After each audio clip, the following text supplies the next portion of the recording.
Hello everyone. Today we are going to discuss the two most important question. One question from the first unit and one question from the second unit. अभी तक हमने जो है आपके syllabus में 5 unit हैं. हम उसमें से 4 यूनिट कल के लेक्चर जो हमने लास्ट लेक्चर पढ़ा था पावर एब्सॉर्प्शन क्वालिटी फैक्टर और बैंडविड्थ जो लास्ट टॉपिक था उसमें वो था. तो आपकी यूनिट 4 यानी 4 यूनिट कंप्लीट हो चुकी है. सबसे पहली यूनिट किसकी थी बेटा? सिंपल हार्मोनिक मोशन की थी. और दूसरी जो यूनिट थी हमारी वो डैम्प्ड हार्मोनिक मोशन की थी. एंड तीसरी थी आपकी forced harmonic oscillation, damped harmonic oscillation. इसके बीच में एक यूनिट और डिस्कस करी थी हमने फोरियर सीरीज वाली, जिसकी बात हम कर रहे थे. तो वो 4 यूनिट आपके लगभग पूरी हो चुकी है. फोर्स्ड हार्मोनिक ऑसिलेशन तक आपका कंप्लीट हो गया. ठीक है. तो अभी जब हम एग्जाम के पॉइंट ऑफ व्यू से बात देखें तो 2 क्वेश्चन मतलब मुझे ऐसे लगे वो पेपर में भी आए गए. उसमें से एक क्वेश्चन पेपर में आया हुआ है यूनिट फर्स्ट से. यूनिट सेकंड से भी वो क्वेश्चन मतलब पूछे जाने के चांस है. एक्चुअली आप देख रहे हैं कि damped harmonic oscillation unit second है या थर्ड है. ठीक है. एक क्वेश्चन तो आ रखा है सिंपल हार्मोनिक मोशन से और एक क्वेश्चन आ रखा है डैम्प्ड हार्मोनिक ऑसिलेशन से. तो आज हम वो दोनों क्वेश्चन डिस्कस करने वाले हैं और ये दोनों क्वेश्चन डिस्कस करने के बाद आपकी टोटल 4 यूनिट कवर हो जाएगी कंप्लीट, जो कि इतना मतलब सफिशिएंट है आपके एग्जामिनेशन पॉइंट ऑफ व्यू से. ठीक है. तो देखिए क्वेश्चन किस तरह से फ्रेम हुआ था, क्या क्वेश्चन पूछा गया है वो क्वेश्चन आपको करा रहे. ये क्वेश्चन है यूनिट फर्स्ट से. इस क्वेश्चन को आप यूनिट फर्स्ट में कंसिडर करेंगे. यूनिट फर्स्ट जो आपने पढ़ी थी ना अभी सिंपल हार्मोनिक मोशन की, उससे ये क्वेश्चन डिस्कस. देखिए क्या क्वेश्चन पूछा गया है. क्वेश्चन ये पूछा गया है how LC circuit exhibit simple harmonic motion, explain. LC परिपथ किस प्रकार सरल आवर्त गति करता है, समझाइए.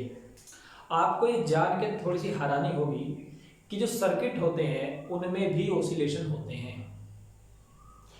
जो करंट होता है किसी भी सर्किट में एकदम से नहीं बढ़ता. आपको बता दें करंट भी अपनी पीक वैल्यू तक जाता है, पहले 0 से स्टार्ट होता है फिर बढ़ता है.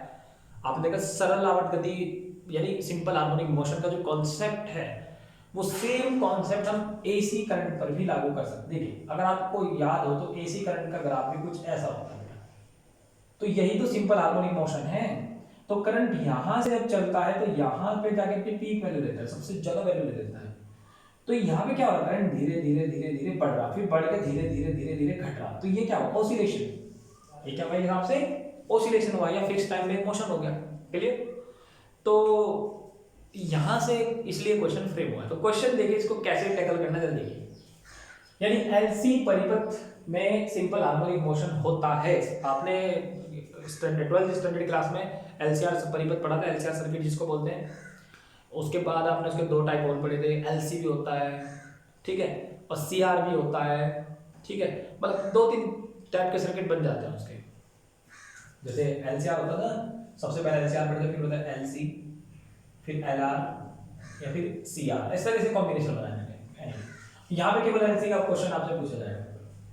L का मतलब क्या होता है, अब मैं यहाँ पे सॉल्यूशन कराता हूँ इसका. तो देखिए मान लीजिए कोई ऐसी सर्किट है, LC सर्किट है.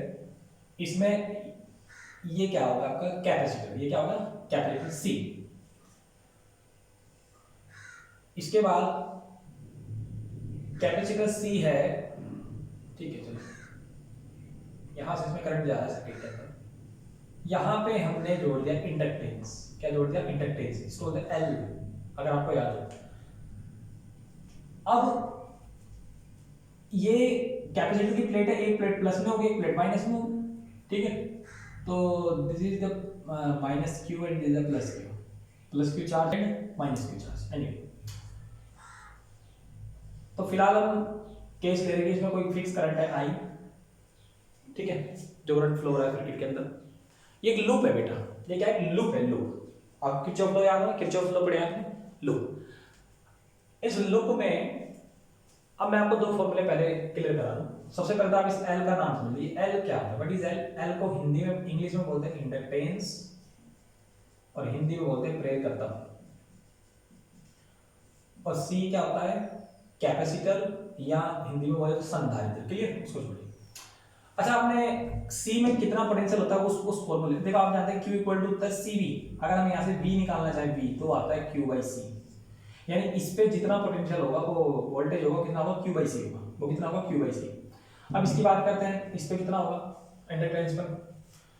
इंडक्टेंस पर जो पोटेंशियल होता है बेटा V, वो होता है I dq by dt, sorry गलत बोल दी, L dq बाई, इसको आप ऐसे लिखते हैं I dq। आपने ये फॉर्मूला पढ़ा हुआ फेराडे लॉ से, फेराडे लॉ आप डिस्कस आपने पढ़ा है, Faraday law E equal to L D I by D T. E जगह ईएमएफ, और ईएमएफ ही तो क्या होता है, वोल्टेज होता है इसका, क्योंकि यहाँ पे इसी करंट में हम ईएमएफ की बात करते हैं। मतलब इसके ऊपर जो वोल्टेज होता है L D I upon D T होता है, और इसके ऊपर जो वोल्टेज होता है कितना है, क्यू बाई सी। ये दो फॉर्मूला आपको पहले ध्यान रखना, फेराडे लॉ से निकला है फॉर्मूला, और ये इससे निकला सिंपली, तो डेफिनेशन है Q equal to C V की। अब देखिए, अगर वो मैं कह रहा हूं कि ये सिंपल हार्मोनिक मोशन करता है, भाई सिंपल हार्मोनिक मोशन करने का मीनिंग क्या हुआ, what the meaning of simple harmonic motion, यानी कि ये सिंपल हार्मोनिक मोशन की इक्वेशन को सेटिस्फाई करना चाहिए, या वो इक्वेशन निकलनी चाहिए। कौन सी, सिंपल हार्मोनिक मोशन की।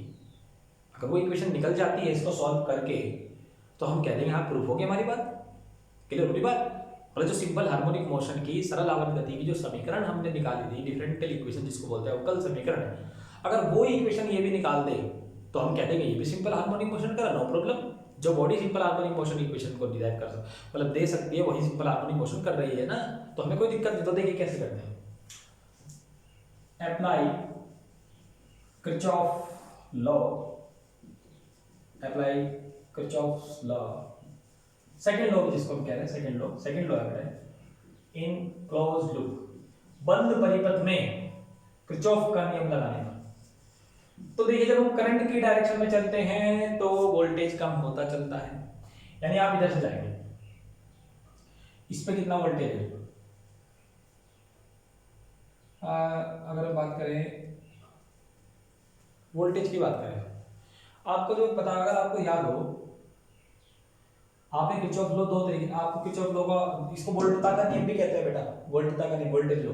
एक तो ये होता है कि I और R का प्रोडक्ट हमेशा EMF के बराबर होता है, लेकिन इसी को ऐसा भी लिखा जाता है बेटा, अगर आपको याद हो, आपको किरचॉफ लॉ थोड़ा सा इसका सेकंड स्टेटमेंट देखना पड़ेगा। किरचॉफ लॉ का रूल है कि किसी भी सर्किट यानी परिपथ में जो पोटेंशियल होता है, जैसे C के ऊपर, R के ऊपर, L के ऊपर, किसी के भी ऊपर, वो टोटल अगर हम करें वो जीरो के बराबर होता है। इसे कहते हैं वोल्टता का नियम, वोल्टेज लॉ। तो ये वाला तो कॉन्सेप्ट हम यूज नहीं करेंगे यहाँ, हम यूज करेंगे ये वाला concept, summation V equal to 0। अब देखिए, पोटेंशियल ड्रॉप यानी कि विभव पतन, पोटेंशियल ड्रॉप, एक नया वर्ड मैं आपके सामने ला रहा हूं, पोटेंशियल ड्रॉप, विभव पतन, यानी कितना पोटेंशियल ड्रॉप हो रहा है, गिर रहा है। सी पे कितना गिर रहा है भाई, अभी मैंने आपको बताया, सी पे कितना गिरता है potential drop, V equal to Q upon C। गिर रहा है तो माइनस, क्योंकि अब जब कम हो रहा है ना, कम हो रहा है, पोटेंशियल कम होता चला जाता है। अगर हम करंट से करंट की डायरेक्शन में जाएं, ये आई अगर हम ऐसे चलते रहे करंट की डायरेक्शन में, तो जितने भी पार्ट्स आएंगे बीच में पोटेंशियल ड्रॉप होता रहेगा, उनका माइनस होते रहेंगे सारे। इस पे कितना पोटेंशियल ड्रॉप होता है भाई, माइनस एल का भी निकलवाया मैंने, minus L D I upon D T and equal to 0, Kirchhoff, चूंकि summation V equal to 0, Kirchhoff law से। क्लियर हो रही बात, माइनस कॉमन ले रहे हैं, ऑप्शन कर दें, तो Q upon C plus L। बहुत बढ़िया क्वेश्चन आया था, और 5 नंबर में क्वेश्चन है, तो मेरे हिसाब से कोई बड़ी बात। पर हम यहाँ से एक चीज देखना चाह रहा हूँ मैं, L तो है, चलो I क्या चीज होगा, क्योंकि इक्वेशन पूरी Q में होनी चाहिए, I होनी चाहिए। अब Q तो है, अब I में इक्वेशन बन गई। अब देखिए कैसे करें, आप जानते हैं I की डेफिनेशन, कौन कौन जानता है, I इक्वल टू होता है Q अपॉन T, अगर आपको याद हो, I बराबर Q अपॉन T। आवेश प्रवाह की दर को विद्युत धारा कहते हैं, the rate of change of flowing charge is called electricity. Rate की बात करती है जब दर, तो इसको हम ऐसे भी लिख सकते हैं dq अपॉन dt, अवकल समीकरण के रूप में। अगर हमें कहीं पर अवकल समीकरण का इस्तेमाल करना है, जैसे कि हमें यहाँ पे डिफरेंशियल इक्वेशन निकालनी, तो I equal to dq upon t होता है, लेकिन अब dq अपॉन dt भी लिख सकते हैं, नो प्रॉब्लम। अगर q is a function of t, suppose q की वैल्यू मैं आपको ये दे रहा हूँ 1 प्लस t स्क्वायर, तो मैं पूछा इसमें कितना करंट है, तो आप बोलेंगे sir I equal to Q upon T. No, यहाँ से Q अपॉन टी का कॉन्सेप्ट गलत है, Q तो T का फंक्शन है, तो यहाँ पे मैं डेरिवेटिव लेना पड़ेगा Q with respect to T, तो ये बन जाएगा 2T, इतना करंट है। तो हम ये मान रहे हैं कि जो Q है वो T का फंक्शन है, Q के अंदर T वाली वैल्यू आ गई, तो I equal to T upon dt लगा लीजिए बेटा, यहाँ वैल्यू I की Q upon C plus L dy by dt and I की वैल्यू लगाई आपने dq ओवर dt। क्लियर हो गई बात? इक्वल टू 0, d से d का मतलब ये वाला टर्म पहले लिख रहा हूं, d ये के डबल सेकंड ऑर्डर डेरिवेटिव, इसको आप ऐसे तो लिख सकते हैं d square q over dt square and l लिख सकते हैं, and plus q upon c is equal to 0। l से डिवाइड कर दो पूरी इक्वेशन को, अगर l से डिवाइड करेंगे तो ये बनेगा plus q upon L C equal to 0। अगर आपको याद हो जब हमने सिंपल हार्मोनिक मोशन की इक्वेशन निकाली थी, तो यहां पे k अपॉन m आया था बेटा, तो हमने उसको ओमेगा स्क्वायर रखा था, क्या रखा था? Omega square. यहां पर ये जो वैल्यू आ रही है, ये देखिए L C 1 upon L C into Q, ये वैल्यू होती है ओमेगा स्क्वायर। अब आप कहेंगे ओमेगा स्क्वायर कैसे हो गया, अब बताएंगे। ये वैल्यू किसकी होती है? Omega square into Q equal to 0, यानी ओमेगा कितना हो गया इसमें? ओमेगा इक्वल टू हो गया 1 upon under root L C, omega square का रूट लग जाएगा। ओमेगा स्क्वायर की वैल्यू कितनी है बेटा? 1 अपॉन एल सी, तो ओमेगा की वैल्यू कितनी आएगी? 1 upon under root L C. और अगर आपको याद हो पड़ता है धारा परिपथ में आप ये वाला फॉर्मूला निकाल चुके हैं, एक्सएल बराबर एक्सएल लिखते थे, वहां पे एक्सएल की omega 1 upon omega C, omega को सरल लेके एल को नीचे लिया है, वहां से फॉर्मूला निकलता है omega equal to 1 upon under root L C. अगर मैं ओमेगा की वैल्यू लगा दूं 2 पाई एफ, तो यहां से एफ फ्रीक्वेंसी भी निकल जाएगी 1 upon 2 pi under root L C. अच्छा, अगर आप देखें ये सिंपल हार्मोनिक इक्वेशन की तरह लग रही है आपको? This is a equation of simple harmonic motion. क्योंकि देखो अगर आपको याद ना हो तो मैं यहां लिख देता हूं, जो सिंपल हार्मोनिक मोशन की इक्वेशन थी वो कुछ ये थी बेटा, अगर आपको याद हो, ये देखिए, ये याद रखो पर ये इक्वेशन भी तो यही है, क्या फर्क पड़ रहा? वो x था और यहाँ पे क्या है? q। वहां पे x का आंसर कितना आया था? x का अगर आपको याद हो a sin omega t plus five, यही तो आया था। लेकिन यहाँ पे x बराबर नहीं आएगा, यहाँ पे किसके बराबर है? q बराबर।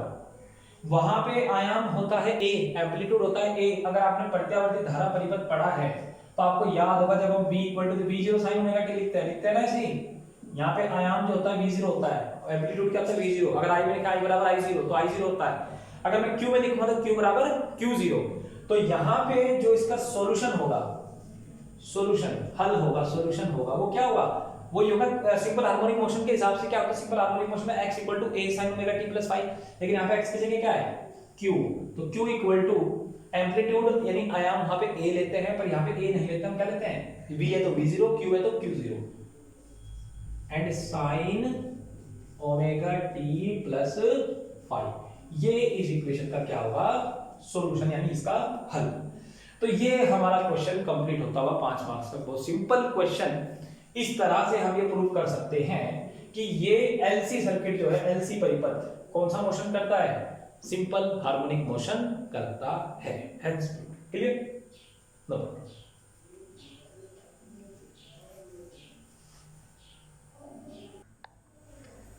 हाँ तो बच्चों देखिए, एक क्वेश्चन ये वाला है, ये भी बहुत बढ़िया क्वेश्चन डिजाइन किया है।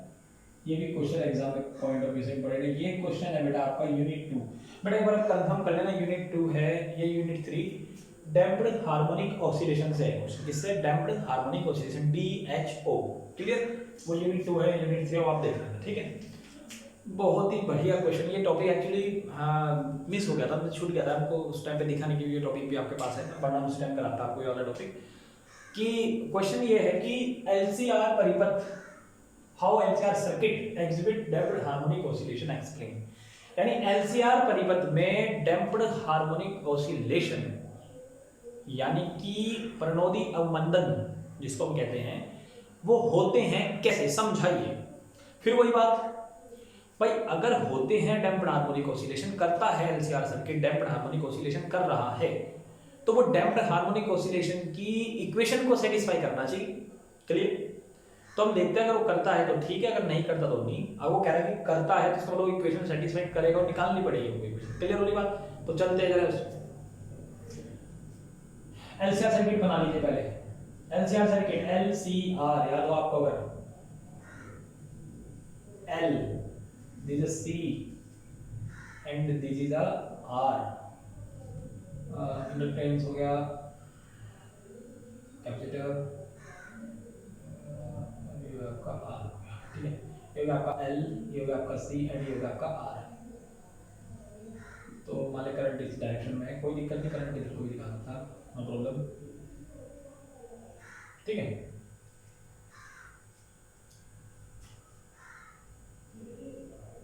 क्लियर?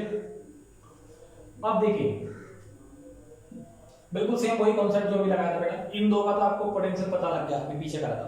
आर का कितना होता है, ओम्स लॉ पढ़ा है, R equal to V equal to I R होता है ना, या वी अपॉन आई, ऐसे तो कहते हैं आर बराबर वी अपॉन आई, तो वी बराबर कितना होता है आई आर, वी बराबर आई आर। तो वी जहां पे जो पोटेंशियल होता है इस वाले केस में वो कितना होता है आई आर होता है, ध्यान रखना। उसमें तो आपको दोनों को मैंने क्लियर कर दिया। तो क्या निकालेंगे, by Kirchhoff law, by Kirchhoff law, second law, दूसरे नेम से क्या था, potential drop, PD, potential drop, विभव पतन, विभव पतन, कितना विभव का पतन होगा यहाँ वो देख। स्टार्टिंग ऐसे लिख लेते हैं, एल में कितना होता है आपको, minus L D I by D T, फिर माइनस सी में कितना होता है ये निकाला था आपने, Q by C, sorry Q by C, and minus R में कितना होता है देखा आपने, V equal to I R होता है, आई आर, फिर माइनस आई ऑफ आर लिख सकते हैं, तो आर तो कैपिटल हो गया यहाँ पे, आर आई आर, फिर इक्वल टू 0, माइनस कॉमन लेंगे तो L D I by D T plus Q by C and plus I R equal to 0। अभी मैंने आपको बताया था आई बराबर क्या होता है, D Q by D T, रखते हैं इक्वेशन में, तो आई की वैल्यू लगाइए, देख वापस वही करूँगा मैं जो अभी किया था, तो उससे मैं डायरेक्ट कर रहा हूँ। जब D Q by D T लगाएंगे तो ये हो जाएगा D square Q over D T square and plus Q upon C, clear, and plus I की वैल्यू वापस यहाँ से लगाएगा तो ये बन जाएगा D Q by D T into R equal to 0, no problem, clear. ऐसे डिवाइड कर दीजिए पूरी इक्वेशन को, divide whole equation by L inductance. तो जैसे ही आप एल से डिवाइड करेंगे तो इक्वेशन कुछ इस तरह से रिज्यूम हो जाएगी, डी स्क्वायर होगा, क्योंकि आपने एल, मैं थोड़ा इस वाले टर्म को पहले लिख रहा हूँ क्योंकि यहाँ पे टर्म पहले आ रहा है, plus R upon L into D Q by D T plus, जब इसमें भी एल से डिवाइड करेंगे तो ये हो जाएगा q by L C equal to 0। भाई देखिए याद अगर आपके कुछ चीजें आ रही हो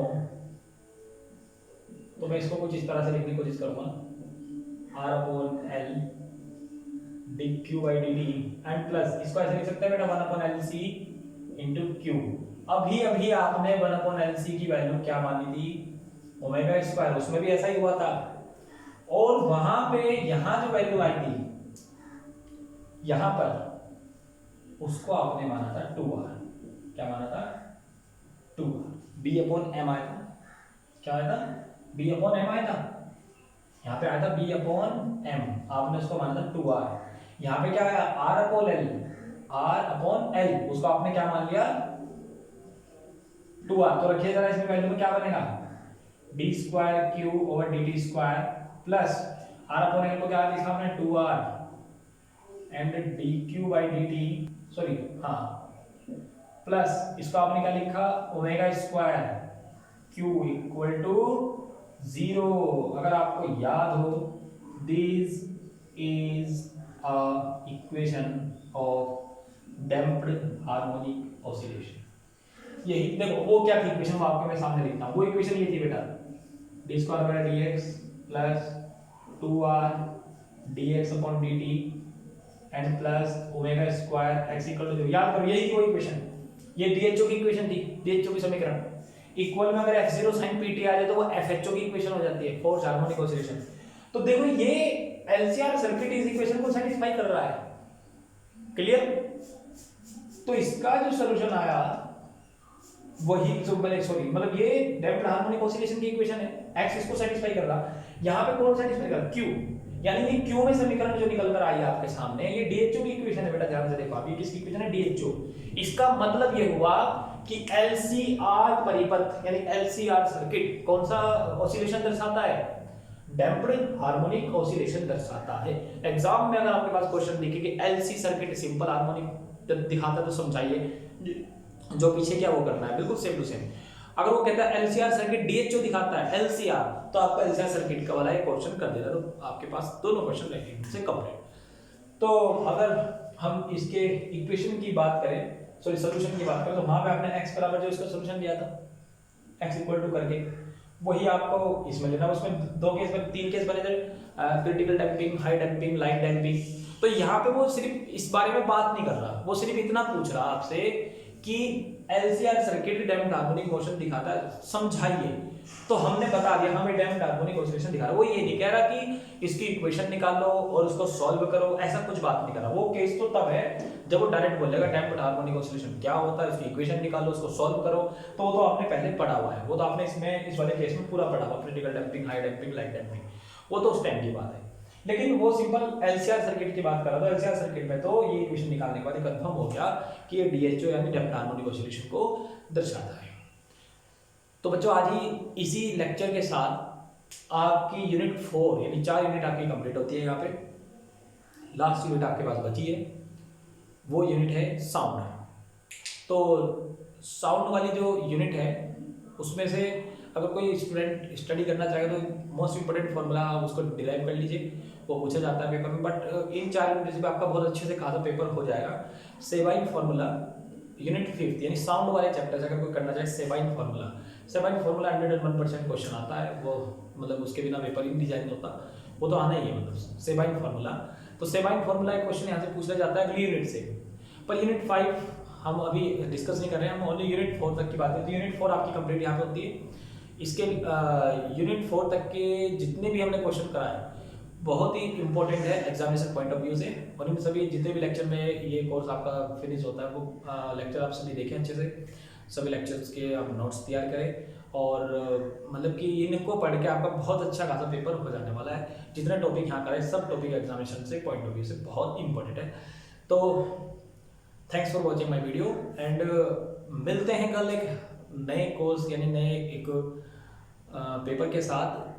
तब तक के लिए आप अपना ध्यान रखिए और ये सभी जो काम आपको करवाया गया इसको सबको अच्छे से करिए। अगर कोई प्रॉब्लम है, कोई डिस्कशन करना है तो आप कमेंट बॉक्स में लिख सकते हैं, तो उसमें कोई क्वेश्चन अगर आपको है तो उसको न्यूमेरिकल है कुछ भी है तो उसको सॉल्व कर सकते हैं। ठीक है, तो तब तक के लिए बाय बाय।